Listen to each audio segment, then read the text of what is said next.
I'm going to show you how to create a driver profile in the PCM of a 992. The same process can be followed in an E3 Cayenne, the new Macan, and to a certain extent, the Taycan as well. Creating a driver profile is important to save all the customized driver settings of your vehicle to the profile, which is subsequently saved to the car. Your key will remember what profile you used last. And when you unlock the car with that key, it will bring up the profile that was used last with that key. To create a driver profile, you want to go to Settings, scroll down to Setup Wizard. Now the Setup Wizard should be the first thing you see in a brand new vehicle when you start it up. If you don't see it, again, Settings, scroll down, Setup Wizard. The Setup Wizard will walk you through the process of creating a driver profile. The first step will tell you welcome, and to follow the other steps. If you need to skip over one, you can do it later. The second step will be to connect your phone. In this case, I've already connected my phone, but if you need to do so, simply follow the steps on the screen, go to Settings, Bluetooth on your cell phone, and the car should pick up your cell phone in the PCM. The next will be to establish the data connection or test the data connection. In this case, the integrated SIM card has successfully connected to Porsche Connect service servers. And this just makes sure that you can access Porsche Connect in your vehicle. Step number 4 is to link the Porsche ID. You do this by entering the 8-digit pairing code that should have been texted to your cell phone once you've activated your My Porsche account.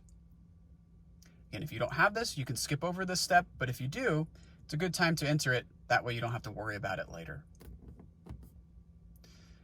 And then step number 5 would be simply to enter your name. In this case, I'm going to put Ferry for Ferry Porsche. And when I click Finish Setup, you'll notice that the vehicle will reset itself. The car will go back to the factory defaults, and then any subsequent change you make to the vehicle will automatically be saved to that driver profile. So it takes about a minute for it to reset. You'll notice things start to change to the factory defaults. In the radio station, climate control, even the home screen has gone back to the way the vehicle came from the factory. Now, if you ever need to change your driver profile, you go to Settings. And in this case, you'll go up to Driver, the first item on Settings. And then here you'll have your list of drivers. You can have 5 custom driver profiles and 1 guest for a total of 6. The guest is useful if you want somebody to use your vehicle on a temporary basis, but not change any of your settings you have in your car.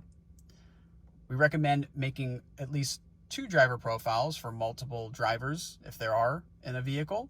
That way, the car will remember your settings individually. Now remember, the key will remember what driver profile you used last.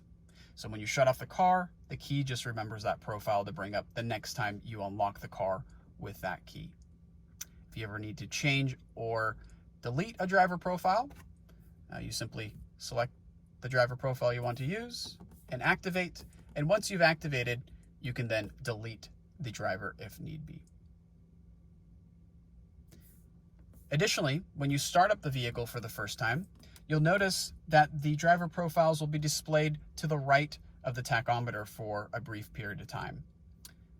You have the opportunity to use the steering wheel controls to the right to change to the driver profile that you would like to select. Select your driver profile, and then it will apply those settings to the vehicle.